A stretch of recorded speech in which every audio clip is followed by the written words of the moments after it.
About the physical examination, revealed a vigorous newborn without respiratory distress and abdominal distension. No signs of bleeding, such as bruising, petechia of his skin or mucosa. The infant had normal faces without syndromatic features and normal head circumference. He had no hepatosplenomegaly or other notable physical findings. Careful inspection of his upper extremities demonstrates no abnormalities. And initially, we did a head ultrasound because of the thrombocytopenia, which was negative for intracranial hemorrhage. There was nothing except for his yellowish discoloration, the jaundice, that we admit him due to. He was started on antibiotics and given platelets due to his level. On the follow-up, his brain ultrasound, then it was normal. Renal ultrasound showed right-sided hydronephrosis. Skeletal survey was normal, and serial CBC were as the following. Here is the CBC on day 2, 3, 4, and till day 17. And on the going serial laboratory, his platelets remains in the low levels and below 30 and 20 thousands. The interesting thing is his hematocrit, which went down, reached 25, which lead us to give him blood. His torch was 0.2, bleeding time was 2 minutes, kidney and liver function tests are normal.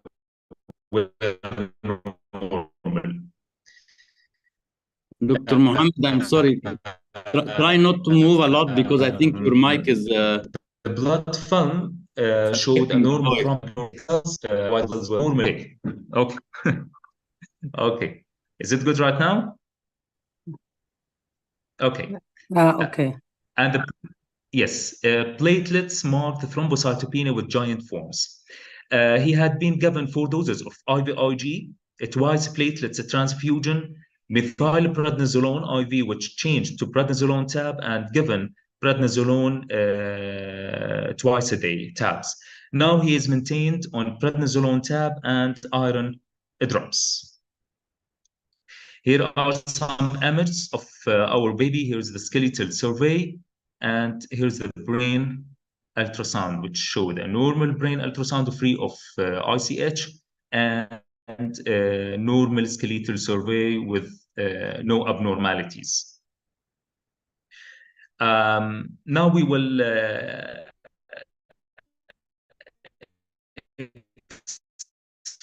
explain what do we mean by a neonatal thrombocytopenia. But before we have any question about the subject.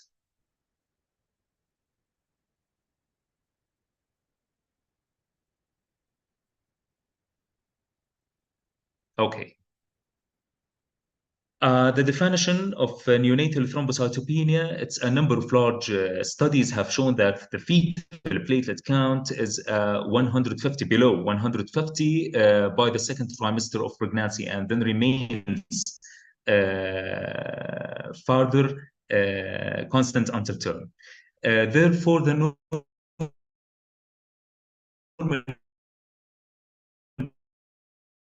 platelet count of a healthy newborn infant, regardless of gestational age, should be 150. And what units at 29 weeks gestation, day 5, respiratory distress syndrome, stable on mechanical ventilation, his platelet count 85 and falling. Is it normal or abnormal? Definitely it's abnormal, and it's a common clinical problem. What the requirement of a specific treatment, it depends on the concurrent circumstances. The reason, simple clinical and laboratory evaluation provides the answer in most newborns. So we will say at birth, thrombocytopenia is present in 1 to 5% of newborns at birth, and severe thrombocytopenia accounts in 0.1 to 0.5%. In non-ICU patients, we are talking about 22 to 35% of all babies admitted to the non-ICU will develop thrombocytopenia, and this remains that 8% of preterm and 6% of all neonates admitted to the non-ICU have a thrombocytopenia and at risk of hemorrhage. It is well recognized that many fetal-maternal and neonatal conditions are associated with thrombocytopenia. Previous detailed studies have attempted to define the mechanisms by which these conditions cause thrombocytopenia, but until recently, the mechanism underlying many neonatal thrombocytopenias remained unknown. So the classification, it depends on what we are dealing with in a practical. Classification based on mechanism have proved of little practical help to neonatal pediatricians because of overemphasis of rare conditions of known mechanisms, such as thrombocytopenia with absent radii. They have also tended to widely held beliefs that common neonatal conditions, for example, sepsis, cause thrombocytopenia due to the platelet consumption, as in DIC. Here is a classification, simple to say, in the fetal period, autoimmune, alloimmune, congenital infections, aneuploidy, severe or H incompatibility, and congenital inherited diseases. These are the causes in the fetal period of thrombocytopenia. Early on, before 72 hours of life, we are talking about placental insufficiency, perinatal asphyxia, perinatal infections, DIC, and again, alloimmune and autoimmune, thrombocytopenia, metabolic diseases, congenital inherited diseases. And for the late onset, more than 72 hours, late onset sepsis and NIC, which are the most common causes of late onset thrombocytopenia, plus the congenital infections, autoimmune metabolic diseases, and the congenital inherited diseases. Another classification, if we are talking about a well infant or a neonate, the common causes will divided into placental insufficiency, IUGR baby, maternal diabetes, immune-mediated neonate alloimmune thrombocytopenia, and the autoimmune one. And if the baby was in ill condition, so we are talking about infection, sepsis, NIC, DIC, HIE, congenital infections, and electricity. What about the investigations that we are going through? First of all, and always, we are depending on the history, obstetric history of the mother, particularly the maternal platelet count, the drugs, drug history, preeclampsia, and the family history of bleeding disorders. Careful examination includes other associated features of trisomies, inherited syndromes, active bleeding or petechiae, bruising, evaluation of the early onset thrombocytopenia, as we will say in the upcoming slides. Preterm babies with early onset mild to moderate thrombocytopenia in whom there is a good evidence of placental insufficiency, further investigations are not warranted unless the platelet count doesn't recover. Within 10 to 14 days, term babies investigate for sepsis and NATE. Severe thrombocytopenia, so you have, which means below 50,000, we have to perform a clotting screen. If the feature suggestive of congenital infection, so you will get a rash, maternal history, abnormal liver function test, or if persistent or unexplained thrombocytopenia, you will perform a congenital infection panel. Check the maternal status of syphilis, rubella, HIV, herpes, and enteroviral screening. And as what we know, all of us in our units, when we consider a late onset thrombocytopenia, we have to think about sepsis and NEC until proved otherwise. I think this will help us mainly to conclude the approach of the early onset thrombocytopenia. If the platelet count between 50 to 150, and if the platelet count is below 50, so we are talking about the mild and moderate thrombocytopenia, look for the maternal history and the placental insufficiency. If the answer was yes, the baby was well, monitor the platelet count closely and look for the platelet count at day 10. If it was more than 150, no further action. But what if it was below 150? So we will exclude the immunothrombocytopenia. If the baby was unwell, L, and the answer was no, there was no placental insufficiency, no history of the mother, so we will consider the infection and to check the coagulative profile for the baby who is unwell. So we will think about the sepsis, is it likely and the platelets normalized after the treatment of the sepsis or not? So we have to exclude the immunothrombocytopenia. What about if it was severe from the beginning? So we are talking about the coagulative profile, sepsis and DIC. You have to exclude it, and to exclude again the immune thrombocytopenia, maternal SLE, ITP, and NATE. Exclude the congenital infections, and to talk about the diagnosis. History and physical examination of CBC, blood film, maternal platelet count, consider blood culture, and prophylactic antibiotic. Again, if it was mild to moderate, repeat the platelet count at the age of 2 to 3 days. Then at the age of 5 to 6 days, is it decreasing or stable and increasing?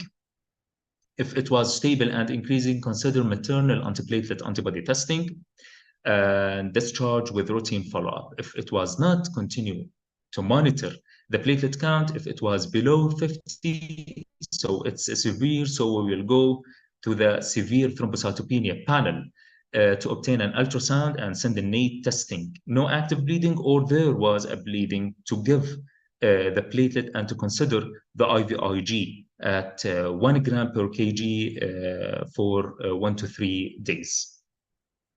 When do we will consider the bone marrow biopsy, the CMV urine PCR? These are additional testing if we are consider the severe thrombocytopenia, and nothing from this algorithm or panel showed us an answer for the thrombocytopenia that we are talking about.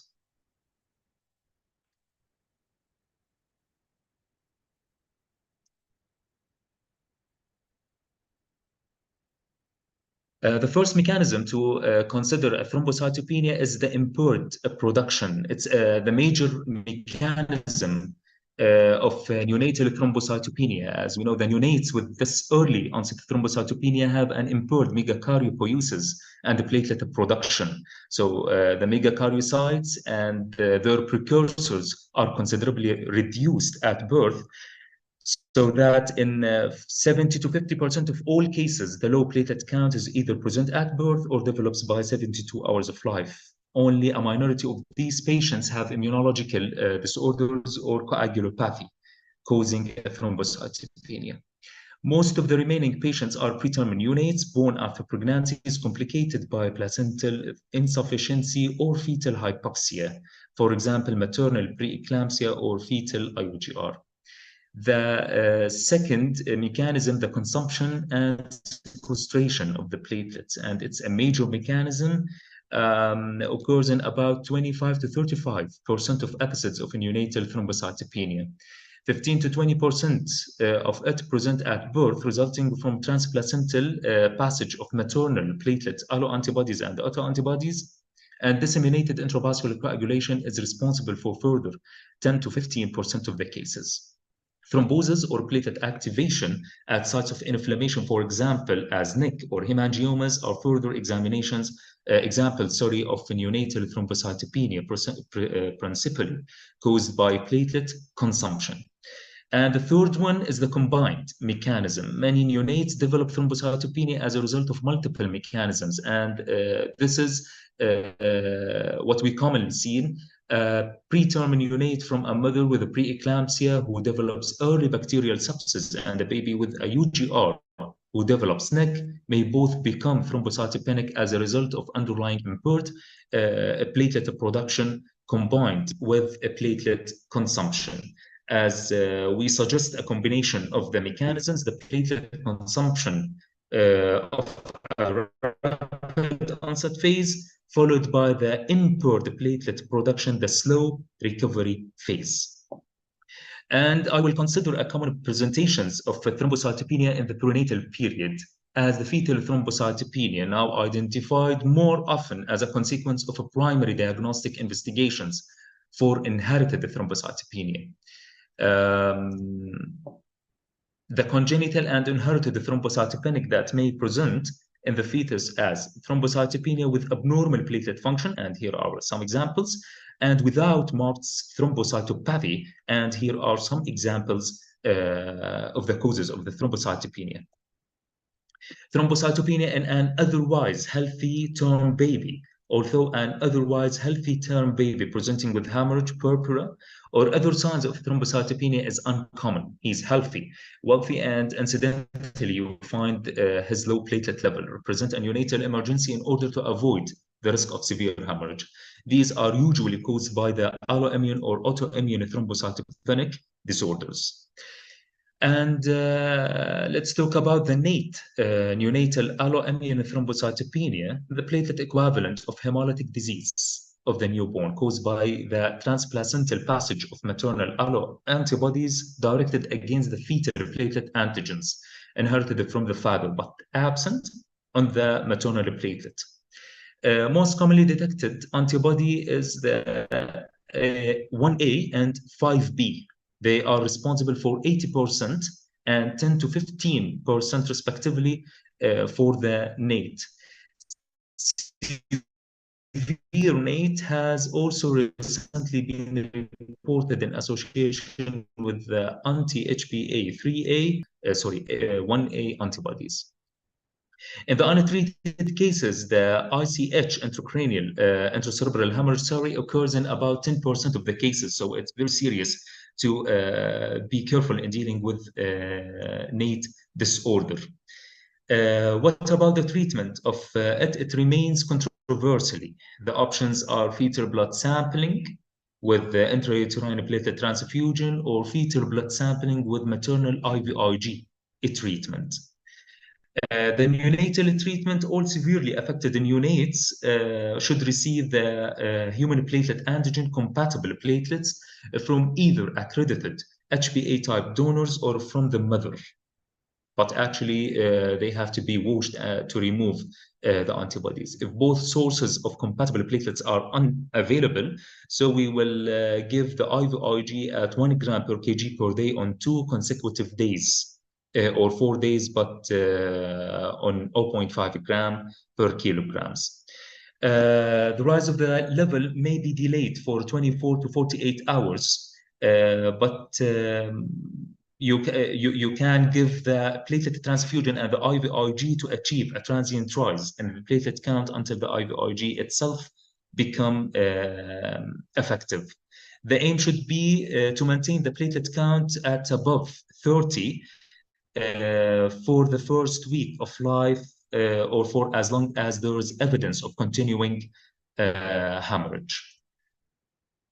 What about the autoimmune thrombocytopenia, transplacental passage of the maternal platelet autoantibodies in the mother with idiopathic thrombocytopenic purpura or SLE may cause a neonatal autoimmune thrombocytopenia in about 10%. Maternal disease severity or the platelet count during pregnancy can be used to predict the neonatal platelet count in most cases, but the clinical manifestations are less severe than in NATE, and the risk of ICH is 1% or less. However, all neonates of mothers with autoimmune disease should have a cord blood platelet count determined at birth and again at 24 hours. As most babies found to have an ICH secondary to maternal autoimmune disorders have had platelet count less than 30, it is common practice to treat any neonate with severe thrombocytopenia with IVIG regardless of whether or not there is evidence of bleeding. There is no clear evidence that this approach is of benefit or that the threshold level of 30 is appropriate. However, IVIG at a dose of 1 gram on 2 consecutive days is usually effective in raising the platelet count. And it's not uncommon for a second course of IVIG to be required 2 to 3 weeks after birth if the platelet again falls below 20 to 30,000. What about the thrombocytopenia caused by the early onset and late onset for those who are admitted in the NICU? As we said before, the early onset thrombocytopenia are discovered incidentally. The majority of preterm neonates and most of them will develop an early onset thrombocytopenia because of the placental insufficiency or fetal hypoxia. By contrast with the severe early thrombocytopenia before 72 hours of life is much less common and occurs in term as well as the preterm infants. The usual causes are severe perinatal infections. The late onset, as we say, developing or significantly worsening after 72 hours is almost exclusively caused by the late onset sepsis or neck. Thrombocytopenia is often severe here, with affected neonates often requiring platelet transfusion until sepsis or neck are controlled. What about the management in general for a neonate with a thrombocytopenia? We are talking about to avoid the heel prick and the IM injections, avoid the invasive procedures as much as you can, discuss with an on-call consultant when you find a baby or discover a baby with a thrombocytopenia. Give the platelet transfusion if the platelets below 50 before the procedures or during or soon after the procedures.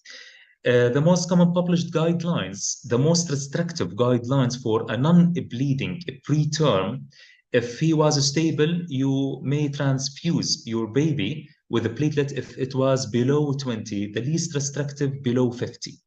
If the preterm baby with a non-bleeding condition was unstable, use your guideline or cut-off level of platelets below 30 and in the least restrictive below 100. If the baby was term with a non-bleeding condition, below 20, below 30. If there was bleeding, regardless, term or preterm, below 50, before an invasive procedure, below 50. If you are going to use the ECMO, below 100. Platelet count below 25 and otherwise well baby, including NEAT, if no evidence of bleeding and no family history of intracranial hemorrhage, you transfuse. Platelet count below 50 in a baby with a clinically instability, concurrent coagulopathy, birth weight below 1,000 gram, and the age below 1 week, previous major bleeding or current minor bleeding, exchange transfusion, all of these, you will transfuse your baby. If the platelet count below 100 and a major bleeding is happening or is ongoing major surgery, you have to transfuse your baby with a platelet, human platelet antigen compatible platelets, whether are possible, washed and leukoreduced platelets. Irradiation of platelets is not routinely required but considered for babies with definite or suspected immunodeficiency. The volume is 10 to 20 ml per kg. Babies with suspected NEAT will require higher doses. The administration of platelets, never ever administer platelets through an arterial line or umbilical artery. The conclusion of our lecture, it is a common clinical problem. Fortunately, most episodes are mild to moderate and resolve spontaneously without apparent clinical sequelae. For more severe episodes, the recent demonstration of impaired megakaryopoiesis and platelet production, they are the major contributors, is an important advance, both of our understanding of the underlying disease processes and the potential of innovative treatment. What about the use of the hematopoietic growth factors to stimulate the neonatal platelet production and in common the potential of the interleukin-11? It's a prospect, and we are exciting to use them as a treatment. At a more basic level, however, there remains a need for trials to define the safe lower limits of platelet counts in sick newborns and to define which neonates will benefit from the treatment of their thrombocytopenia. And finally, ensuring accurate diagnosis and determining effective fetal and neonatal treatment for NATE and the thrombocytopenia currently identified as directly causing most mortality and morbidity should remain a goal for all fetal medicine specialists, hematologists, and neonatal pediatrician. Thank you all for listening to me, and if there is any question, it will be a pleasure.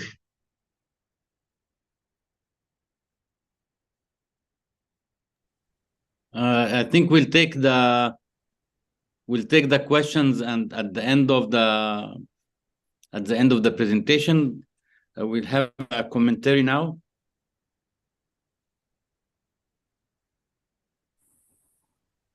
We have a commentary from Brigadier General Dr. Maher Mustafa. He will comment on the case now. Yes, thank you all. Thank you for inviting me to be with you. Today I'm Dr. Maher Khadr. Actually, before commenting more about the case, I have some slides to share with you and to talk and to make something more simple, if you allow me, because as Dr. Muhammad actually achieved the difficult part, I hopefully will talk about the easier part. I have some slides I will share and I will comment through them. And after that, we will have the questions. If you allow me, Muhammad, if you yes, can, please, regarding share, I will share my screen. Well, thanks for Dr. Fatin for inviting me, Dr. Hisham, and Dr. Muhammad. I will share some of the slides with you. I will talk for 10 minutes or so, and then we will have the questions, if you allow. Can I share my screen? If you can exit from your screen, Muhammad, I will share them. Yes, sir. I will exit right now. Okay. What's showing?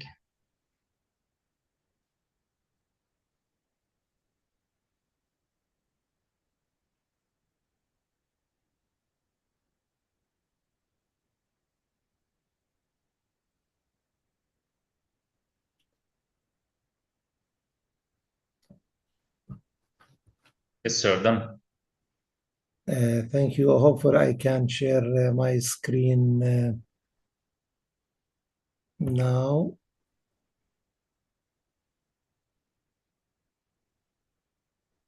I don't know if you can see my screen. It is already shared. Yeah, we can see. Just enlarge it, please. Enlarge your screen. Yes, I'm going. Yeah, thank you. Do that. Thank you all for allowing me to be with you today. I will emphasize on some points. I will talk about the hematologic view regarding bleeding in a neonatal age group. I started my slides with this blood film actually to tell you that automated CBC is not enough to say that your patient is having thrombocytopenia. And all the time you have to consider blood film in our patients. As some patients, even the mother, even the neonate, they may show the automated CBC with thrombocytopenia, while if you do the blood film, they have some clumped platelets. You can see the clumping of the platelets here, which may indicate what is called EDITA-induced thrombocytopenia and will result in pseudothrombocytopenia revealed by automated to be low, while actually it is not. So that we have to confirm the thrombocytopenia by this. I will talk also about the immune part in neonatal thrombocytopenia, what is called AFNIT. Now they are talking about AFNIT rather than neonatal immune because it is considered also fetal. And it is actually the platelet equivalent of the hemolytic disease of the fetus and the newborn, which means that when the mother lacks the antigen, while the fetus does have the antigen, the mother is alloimmunized by the IgG, and this traverses through the placenta and reaches the fetus, which makes some destruction. And it is nearly or to some extent, it can't be revealed by most of us because it is not that much considered. But we have to think of AFNIT all the time. Now we're looking in neonate who is having early onset type of thrombocytopenia. Now I will talk lightly about why the severity of the AFNIT differs in different people. This is related to what's called the HLA-DR3 0101 allele number of copies. If they are more, if you have more copies, actually it is associated with more antibody against the human platelet antigen 1A, and this will result in more severe thrombocytopenia. And also, on contrary to the hemorrhagic disease of the newborn and the fetus, the AFNIT, or they have even the thrombocytopenia in the first pregnancy, and in some studies, it reaches up to 50 or 60%. And to remind you, the intracranial hemorrhage, what we are worried about all the time, it can reach into 11 to 21% in one study, in some studies. And unfortunately, most of these hemorrhages occur in utero, which means that we have to think more about management of subsequent pregnancies in these patients. Actually, when you suspect and you confirm and you have the knowledge to say that this patient is having AFNIT and the mother becomes pregnant for the second baby, actually this mother has to be prepared in a well manner, and you have to stratify the risk for hemorrhage because most of these hemorrhages actually occur in utero. So that this is very important to think of. Now, when to consider AFNIT, actually in thrombocytopenia and in intracranial hemorrhage, and when to consider a platelet transfusion, actually it relies not only on the number, but also on the clinical symptomatology and profile. So that please think of AFNIT in patients, and if there is a medical history actually of a neonatal thrombocytopenia, the platelets, which is low, reaching below 50,000, but the patients, we don't know the etiology, unknown cause, and if there is previous fetus or neonate with hemorrhage, and you go to do the platelet number for the mother, if it is low, goes with autoimmune, if it is not, think of alloimmune. Now, what we can do for the mother in the next pregnancy, the mother can receive the immunoglobulin actually weekly, and there is different protocols, and there is some agreement on some, and you can start these protocols actually since the 12 weeks gestational age if the previous baby is having actually intracranial hemorrhage, and you can start from 20 weeks if he does not. So that risk stratification, even regarding the subsequent pregnancy, is very important, so that we have to have a sharing decision with the obstetrician to go for this consideration. And alloimmune is more common, and actually it is more severe and more associated with intracranial hemorrhage, while the mother is platelets is normal. On contrary, the autoimmune, the mother is having lower platelets, but the intracranial hemorrhage is much less. This is regarding the first part of my talk. Actually, I will talk only lightly, only for 5 minutes or so, if you allow me, to talk about another scenario. In a patient whose age is 2 days, and he is having prolonged bleeding after heel stick. He received the vitamin K, and examination revealed that this patient, this neonate, is well looking. While digging in the history, the father and the mother are first-degree cousins. Actually, physical examination is very helpful, and all of these have to be sought for. You have to go for the skin because the skin tells you a lot. Also, the skeleton tells you a lot. And if there is any intra-abdominal or abdominal splenomegaly or others, also tells you a lot. But please don't, and you have to think all of the time about the patient who is having sepsis, and the platelet the thrombocytopenia is caused by consumption related to the IC or so. So that all of these are consideration, but please don't miss a case also of inherited thrombocytopenia. This patient, after doing the CBC and PT-PTT, and considered all of these differential diagnoses regarding the coagulopathy, regarding the platelet function disorder, regarding the thrombocytopenias, regarding the inherited causes, regarding the even von Willebrand disease severe form, even type 2B von Willebrand disease, also the neonatal or AFNET we are talking about. The CBC and PT-PTT was normal. This does not mean that this patient is not having a bleeding disorder. When you did the platelet function analyzer, it revealed that this patient is having a prolongation for the closure time for the collagen epinephrine and collagen adenosine, which means that this patient is having abnormal platelet function. And when you did a platelet aggregation test to confirm the diagnosis, the patient was having absence of a platelet aggregation with all agonists, except for ristocytine, and ending with diagnosis of Glanzmann thrombasthenia. As you can see in the third column here, the patient has having a flat for everything except for ristocytine, indicating that it is a Glanzmann thrombasthenia. Where's the problem in the platelet aggregation through the glycoprotein 2B3A? Now going to the last few slides regarding if the patient is having moderate thrombocytopenia, but the patient is bleeding. And unusual to have a bleeding in this patient with this number. And then you have to think of a quantitative and actually also qualitative disorder.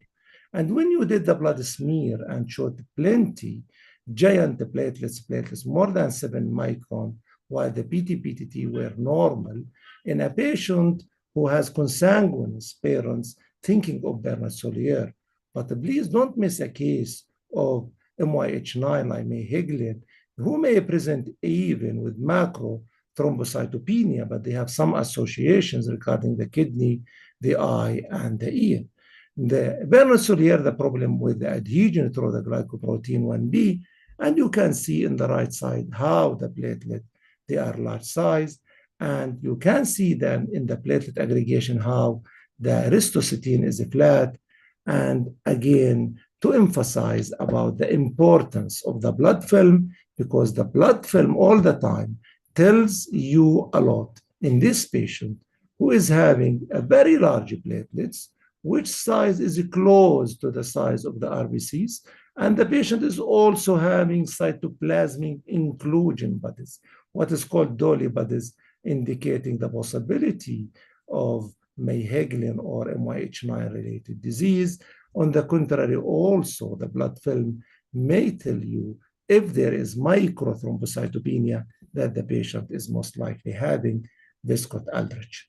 Thank you. This is regarding my slides, and we are ready, me and Dr. Muhammad and Dr. Fatin, to receive your questions.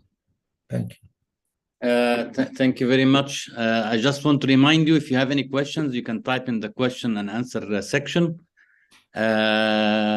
Before we take questions, Dr. Muhammad, if you just allow me, please, to ask you again to say, because I think some of the audiences missed your presentation. If you can summarize the case and say what's the diagnosis and how did you reach this diagnosis, if you're still with us.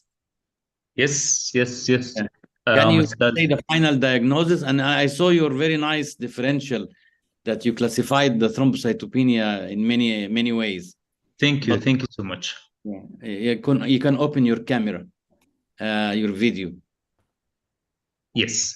So I want to just, if you can brief the audiences again, the final diagnosis, and how did you rule out the other causes? How did you reach this final diagnosis? Okay. Now our baby, incidentally, we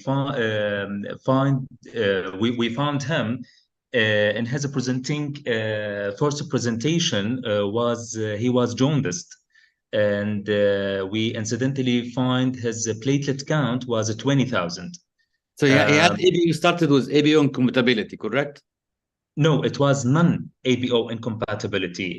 His blood group was O positive, the baby, and the mother was A positive. Okay. Yeah, and the direct Coombs was negative also. We found his platelet count was 20,000. Unfortunately, we discussed his case with his family. His mother was free till her last pregnancy, which complicated by thrombocytopenia, the ITP. I will close the door, please.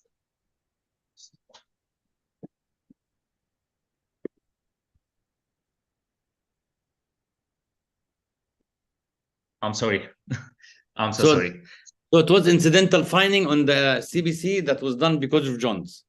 Yes. Yeah. His platelet level was 20,000. Okay. So we started treating him with a blood culture was sent and started on antibiotics, and we gave him a platelet and we did a follow-up CBC, which revealed again we saw the nice slide you saw. It's going down, and we considered the IVIG after consulting the hematologist and the consultant neonatologist who were on call.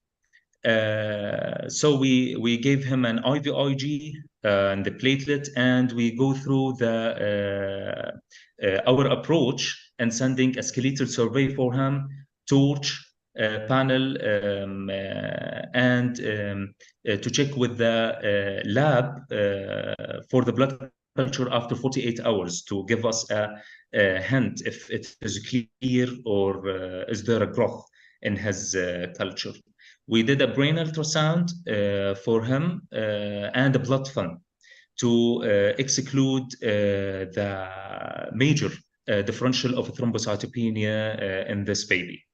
We were thinking a lot of the maternal ITP and the neonatal autoimmune thrombocytopenia because of the low platelet level all through the pregnancy of his mother, where her platelet level for the last 3 or 4 months of her pregnancy, they were very low, below 100 actually.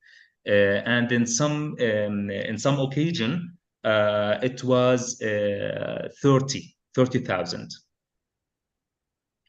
And we continued our treatment with the platelet IVIG, and we started him on methylprednisolone and shifted to the oral treatment of prednisolone. The platelets were alternatively going up and down. The maximum, the platelet reached about 47, 50, and went again back to 30, and it reached last level. It was 10,000. So we continued in treating with iron because he developed anemia. Is it due to the frequent blood sampling or other causes? But we excluded mainly of the differentials by the blood film, by the blood cultures, by the panel that we did for him. So he is maintained on prednisolone, on iron, and we diagnosed him with the neonatal autoimmune thrombocytopenia so far, unless you the follow-up. We're not 100% sure. Okay. We are discussing maternal history. I think that is a very good suspicion. Yeah, with the mother platelets that low, that will raise a concern about autoimmune. Yeah. Yes, Dr. Thank you, Dr. Muhammad. Welcome. We cover a lot of information, and I see that become heavy the lecture because we cover all differential diagnoses.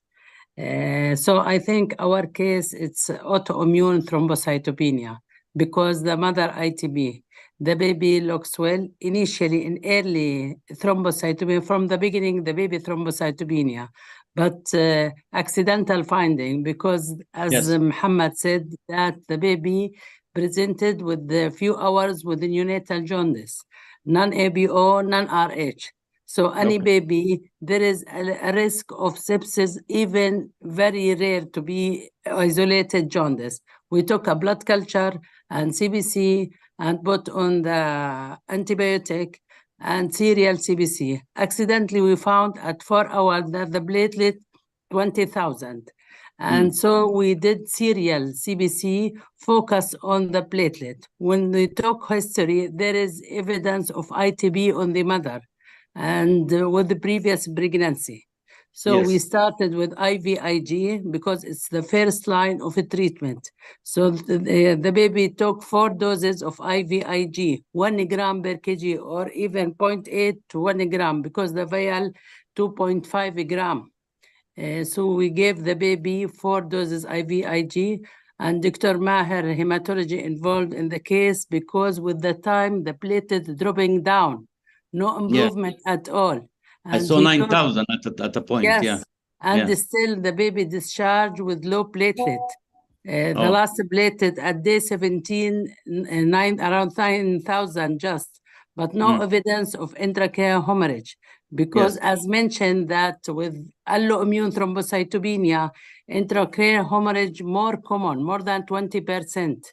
And 75% presented with utero. We faced previously a case at day 1 presented with seizure and found CBC that platelet 5,000.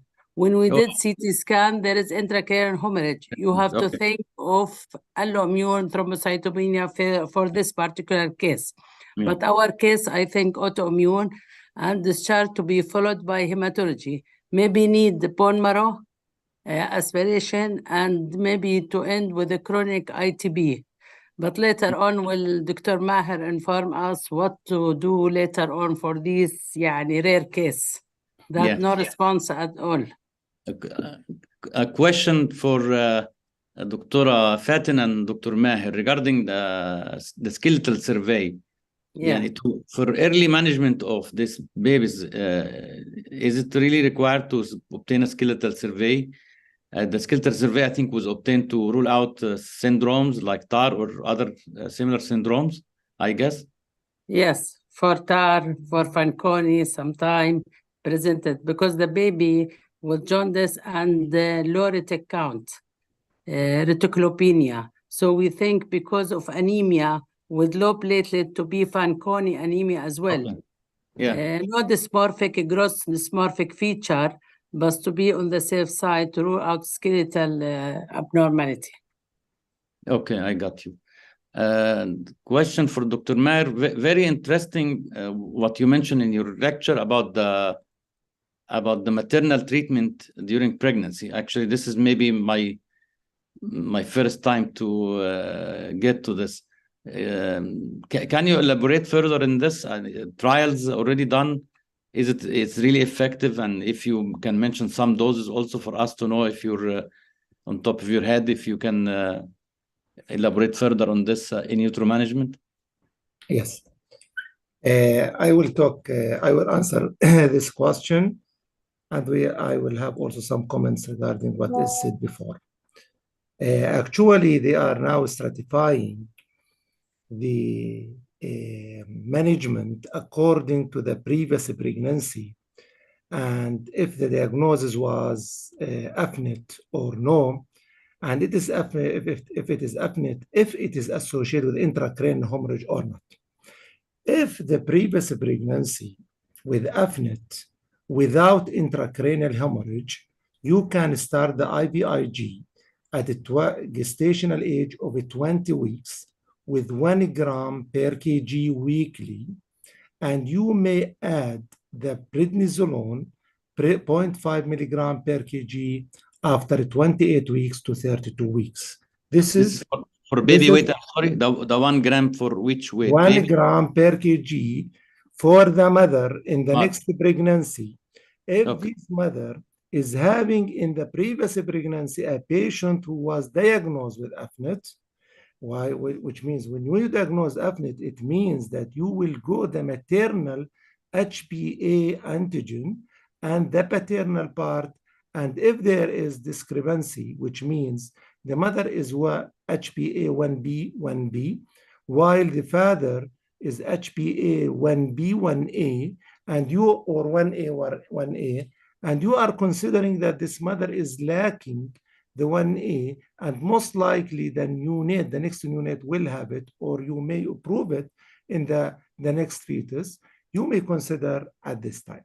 Now, if the previous pregnancy was associated with intracranial hemorrhage, it is a must to start the IVIG at gestational age of 12 weeks, weekly. This is a massive dose. And now there is consideration after 20 to 28 weeks to increase the dose of immunoglobulin even to 2 grams per kg, because this is something very preventable if you use these massive dose of immunoglobulin, and there is the consideration of the steroid to be added later on. There are different protocols, but the least dose encountered and given is 1 gram per kg weekly after 20 weeks. Now there is also consideration if the previous hemorrhage was before or after the 28 weeks, if you can prove it, before or after the 28 weeks intrauterine. If it is before the 28 weeks, the next pregnancy you will give 22 grams per kg early on. If the previous pregnancy was associated with intracranial hemorrhage and you prove it by the recurrent visits after 28 weeks, you will consider 1 gram per kg.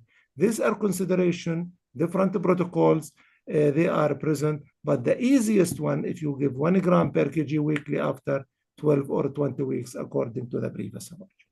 This is regarding the dose in these patients, because the management of the subsequent pregnancy is a must, and it has to be considered in this patient.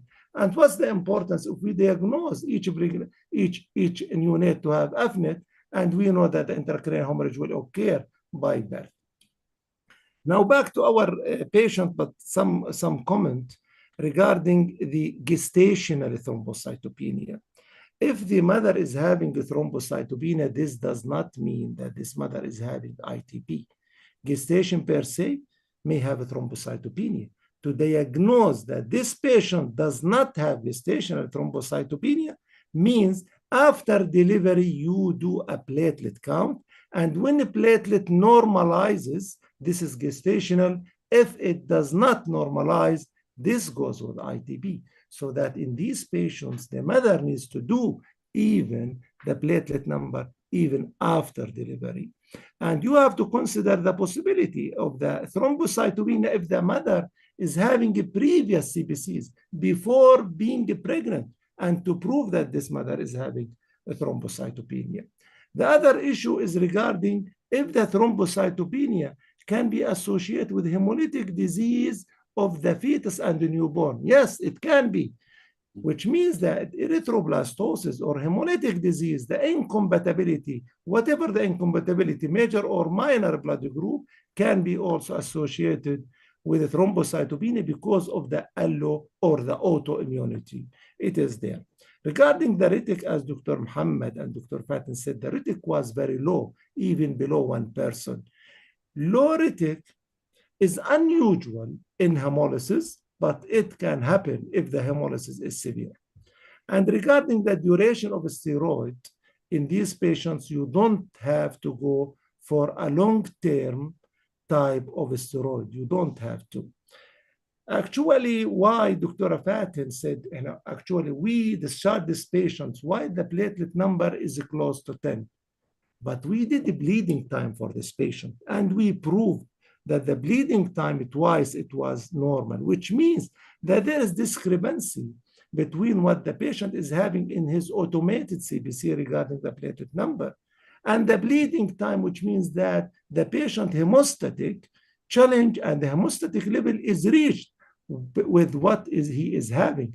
Because when we did the blood film for this patient, the platelet number was 7,000 higher than the other, which means the large platelets, they function more than the normal sized platelets. I guess when to go, as Dr. Fatin said, for the bone marrow in these patients, for the time being, we don't have to. But if the patient persisted to have a thrombocytopenia more than expected regarding the immune, either the autoimmune or the alloimmune, I guess then we have to consider a bone marrow to rule out what is called CAM. CAM is congenital amigakaryocytic thrombocytopenia, which means if the patient is having persistent thrombocytopenia, the bone marrow is considered, yes. Okay. Another question here about mention about the chronic type you mentioned. Is this baby now at risk for chronic ITP because they inherited something from mother, or because of this is the nature of this disease, or why we're thinking about the baby at risk at chronic type now?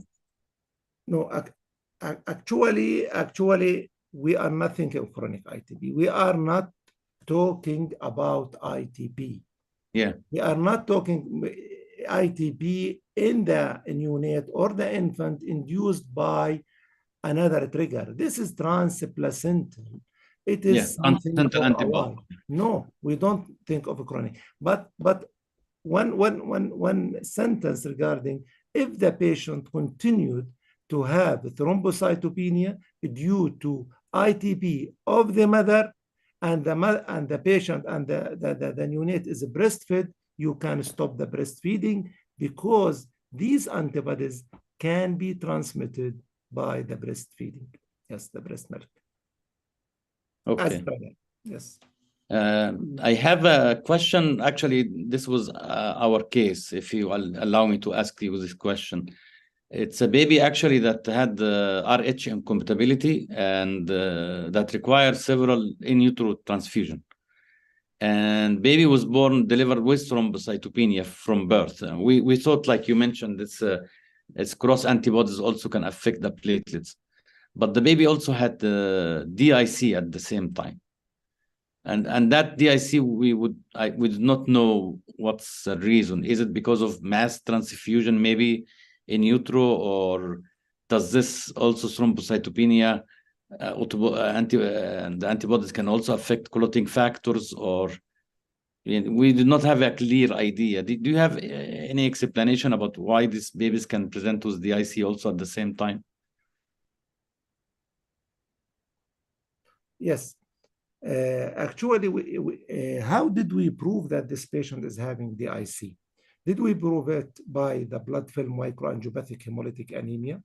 Did we prove it by doing the fibrinogen level? Now, to confirm in our institute in Queen Rania Abdullah Hospital, to confirm that the patient is having DIC, we have to have a fibrinogen level below 1.5.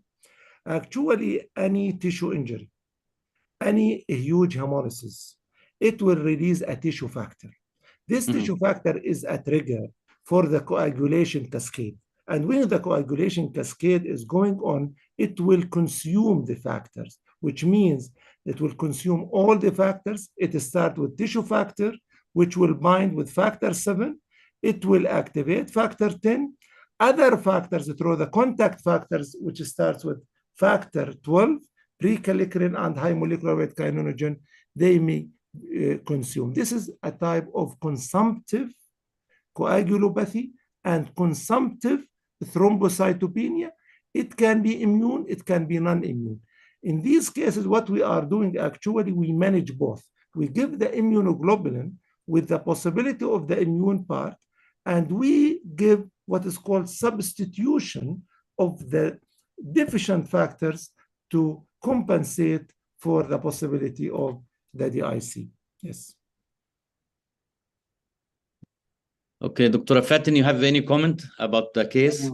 There is a question, when to give IVIG for all neonatal thrombocytopenia? Of course not.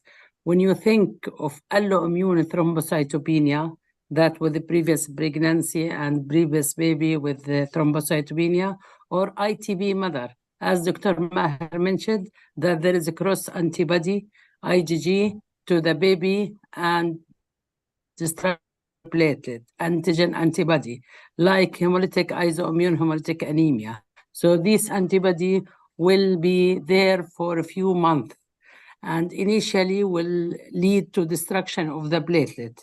That's the indication of IVIG to be given for this baby to prevent the platelet. Sometimes we give a platelet, but for severe thrombocytopenia, but of course will lead to destruction of the platelet because there is antibody. When you think of sepsis, especially in late neonatal thrombocytopenia, the platelet will rise when responding to antibiotic, will rise quickly and will improve the baby after treatment with proper antibiotic. And we face a lot of cases and rapid response. Okay. I think there is no further questions here. Dr. Muhammad, you want to add anything about the case? Okay. I can't thank you enough, all of you. Dr. Muhammad, thank you very much for the nice presentation. Dr. Fatin for comments and supervision of this case, and Dr. Maher for valuable input for the case, and very interesting discussion tonight, and very interesting case. Thank you very much for your participation, and inshallah we'll see you in our future events. And here we're going to wrap this session, and inshallah we will meet you next time in episode number 4 in our online grand round, and next time it will be from Doha, Qatar, inshallah, from Hamad Medical Center. Thank you very much, Dr. Fatin. Thank you, Dr. Maher, and thank you, Dr. Muhammad. Thank you for being us. Thank you. Thank you, Dr. Hisham, for very nice thank you. course. Yeah. Have a nice night, all of you. All of you. Thank you. Thank you. Thank you for the audiences who stayed with us actually until the end of the presentation. Thank you. See you next time, inshallah. Thank you also for Pearl, organizer, for organizing these events, Mr. Muffaq Shimali and his team. Thank you very much. Thank you all. Thank you all.